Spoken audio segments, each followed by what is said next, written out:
And so the third thing that I think of that really makes me love this game in particular is the amount of classes. I think the class diversity is something that always appealed to me personally. I love alt story.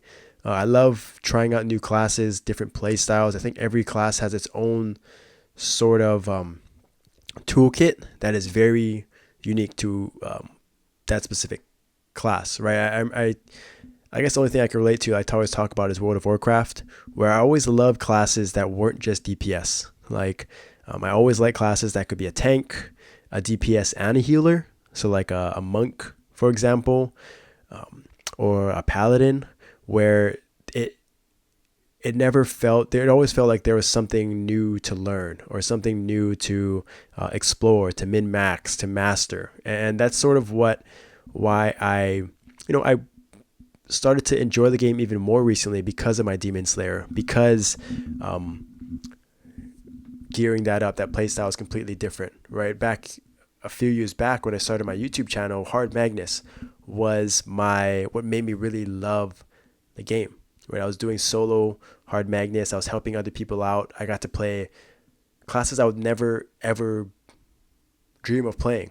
I played an Angelic Buster, which I thought was amazing to play visually as well. It was the music was pretty cool. I played Wild Hunters. I played Wind Archers. I played Night Lords, Night Walkers, Kaisers, Phantoms.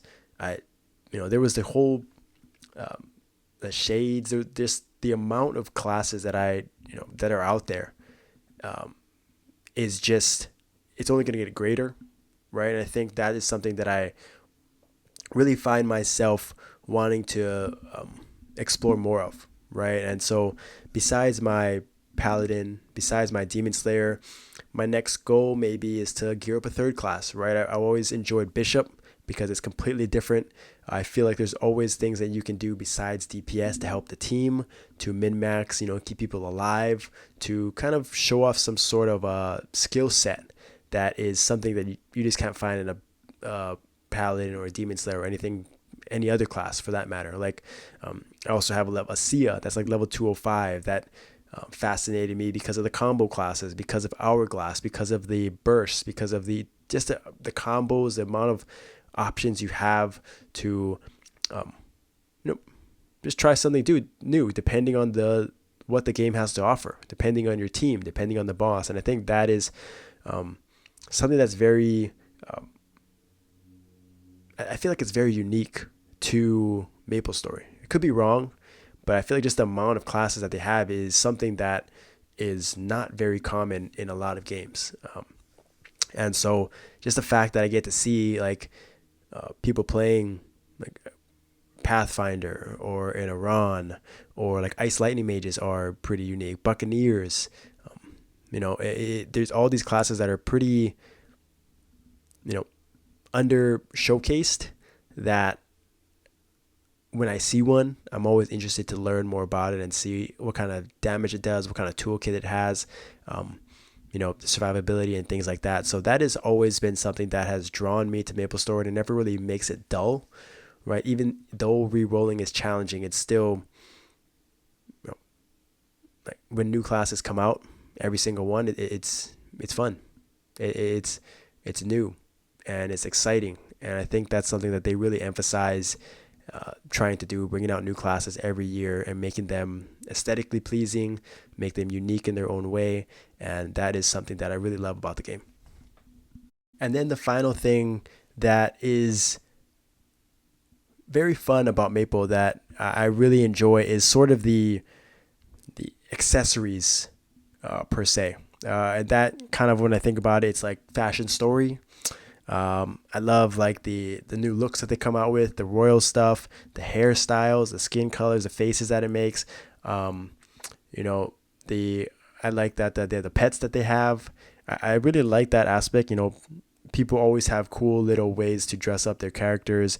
The damage skins are something I mentioned before, but really is appealing, right? And I think that it is a nice like side quest, I guess, per se, with the mounts as well, where you can kind of collect them if you want to, or just to to mix and match depending on your how you're feeling. Like sometimes my training gear is completely different, obviously versus my bossing, and then I have like a red set versus a more paladin set that has a mount that matches and the damage skin that matches, and then my demon slayer has something completely different that fits the demon slayer style. And I just love that, right? It kind of all matches all together, and I think that that is something that they you know that they pride themselves on, right? That I think that appeals to a lot of it's that appeals to a certain demographic in the game. And then the nostalgia, the fashion, or the music aspect of it as well, something I've kind of dabbled with here and there. But when I hear, like, I remember I went through a phase where, like, at work I was just finding a playlist on YouTube that just had the nostalgia, Maplestory, kind of the Lith Harbor, the Hennessy's, the Kerning, the all those OG just background music, and that just put me in a good like mental state. Maybe put a smile on my face, and just kind of getting into that that zone that way. So that's those are kind of something that I thought about. I jotted down as something that I really love, and that you know is kind of unique to Maple. But I'd love to hear you guys' thoughts on this. This is I'm sure there's a lot of different things that people love about the game. I'd love to hear you guys' thoughts. What keeps you around, even though things may not seem exactly the way you want it to be. Nexon isn't um, you know doing you any favors, or is kind of not the greatest company. But I'd love to hear kind of your thoughts on what you really do love about the game, and I hope that this video kind of brought you back and kind of put you in a good space about reminding you that there's a lot to love, there's a lot to enjoy about the game that we all play, right? But thank you for watching, thank you for listening, thank you for all the congratulations, the appreciations, and a reminder that V4 is coming soon. It's coming in June, or it's coming in July. It's coming quick, right? So be prepared, excited. Hopefully June has a good update. But yeah, V4 is coming, so be prepared, be excited, and get prepped. Thank you for watching. I'll see you guys next time.